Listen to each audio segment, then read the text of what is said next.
Welcome, Aquarius. This is Regina from Pacific Tarot getting ready to do a September reading for you. This month of September is an eclipse month. Two significant eclipses will be occurring.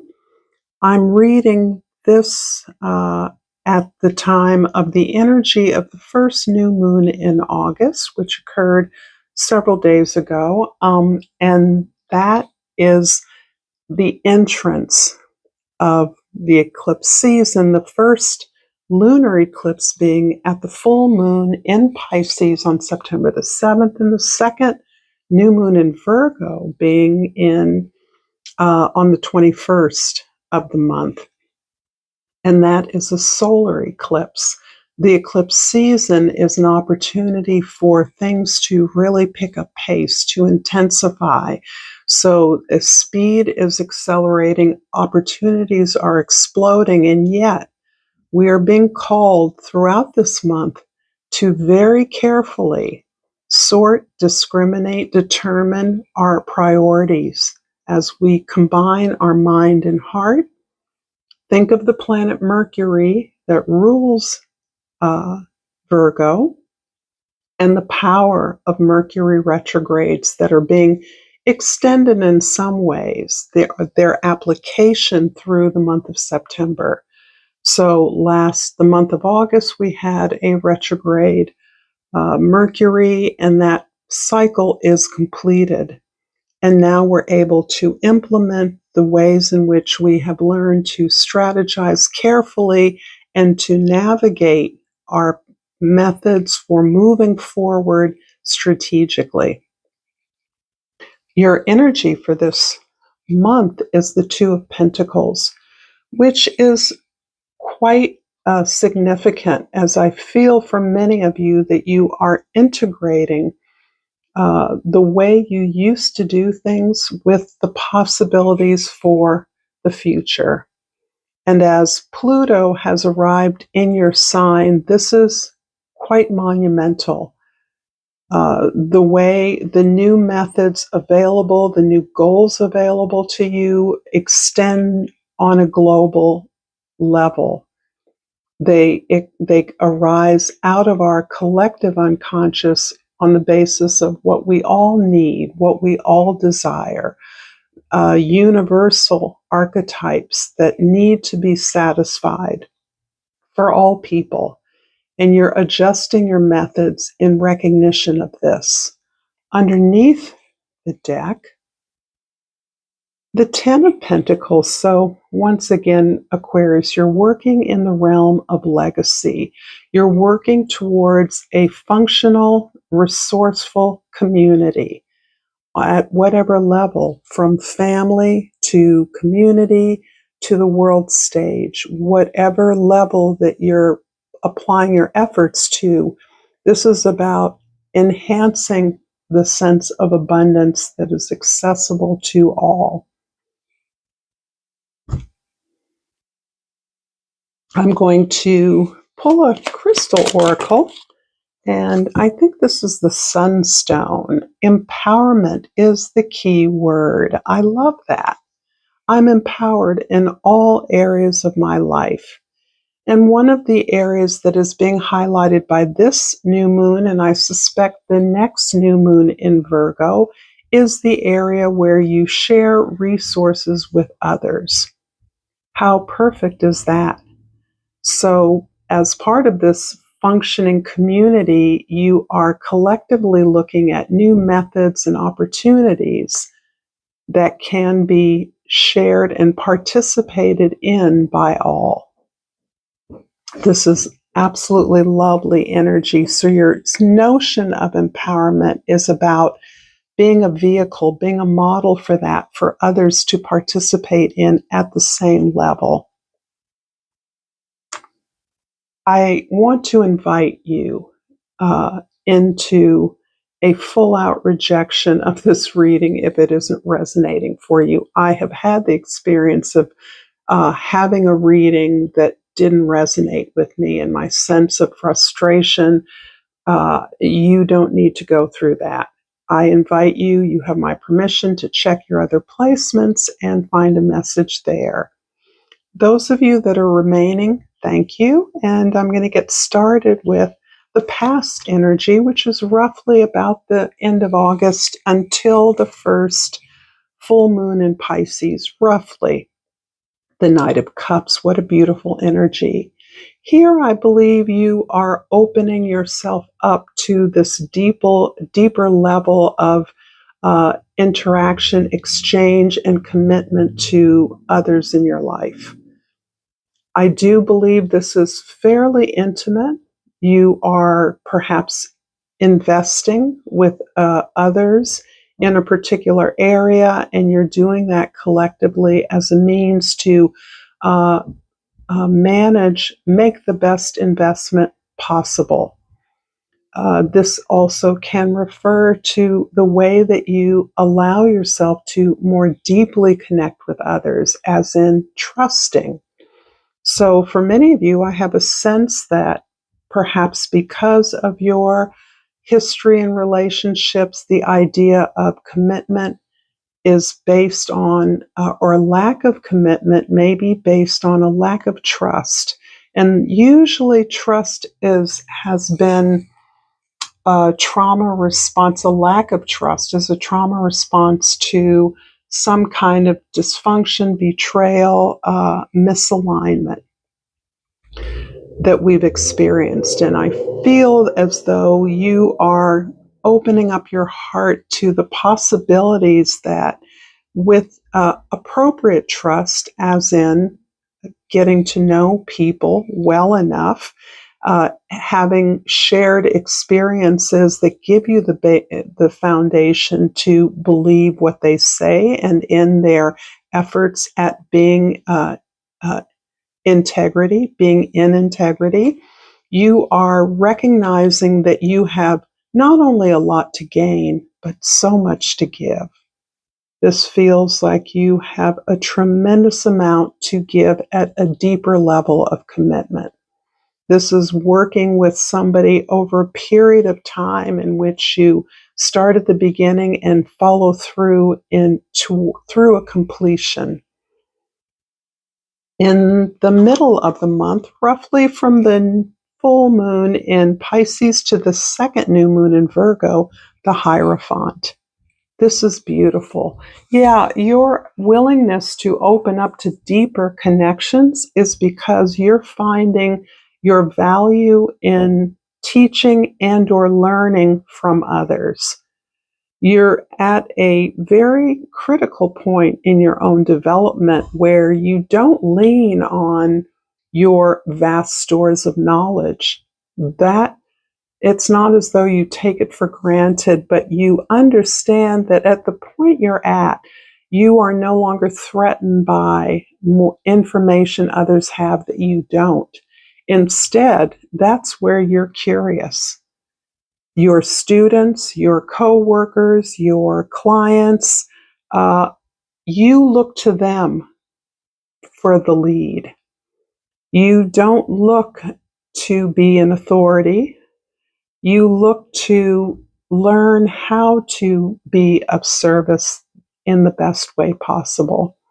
And this is, again, a dramatic shift for you, and not just a shift for you as an individual. This is a shift on our ideas of authority, of authenticity, of the way service can be delivered. So this is not about uplifting the poor or educating the masses. This is assuming that all members, everyone has expertise, everyone knows something you don't. And you're shifting your perspective as a service provider, as a point of information or expertise, to understanding what the need is first. I love this. In the future, being the end of September, approximately about the time following the second new moon in Virgo, the Three of Swords. This is interesting because I'm feeling as though the way that you're opening up your heart is giving you a deeper understanding of the disappointments you've received in the past, or the rejections that I believe for you, Aquarius, you may have received regularly. You're no stranger to being on the margins of things, being on the outside, being seen as uh, unpredictable, an unknowable quantity, despite your commanding authority, your great knowledge, your visionary intelligence. And you're personally understanding the kinds of disappointments you have had, the kinds of failures you've had, the kinds of opportunities you've gone into with your heart wide open, giving all your power away and receiving nothing to little in response. You're understanding that you, in many ways, it's very unconscious, in many ways, repeated a heartbreak or a disappointment because that felt safer.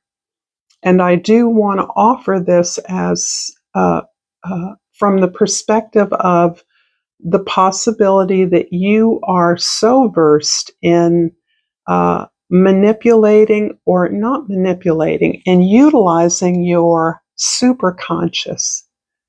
I don't like to use the word higher because it seems like it means superior, and there is no superior or inferior in a spiritual sense.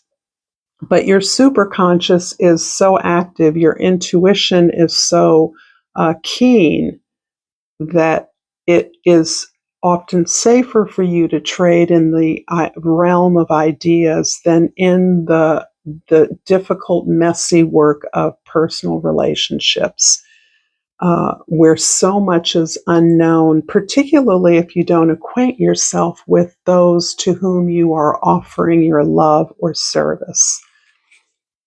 I do believe you're gaining some powerful insight into how you've been misusing your free will in terms of your more intimate relationships.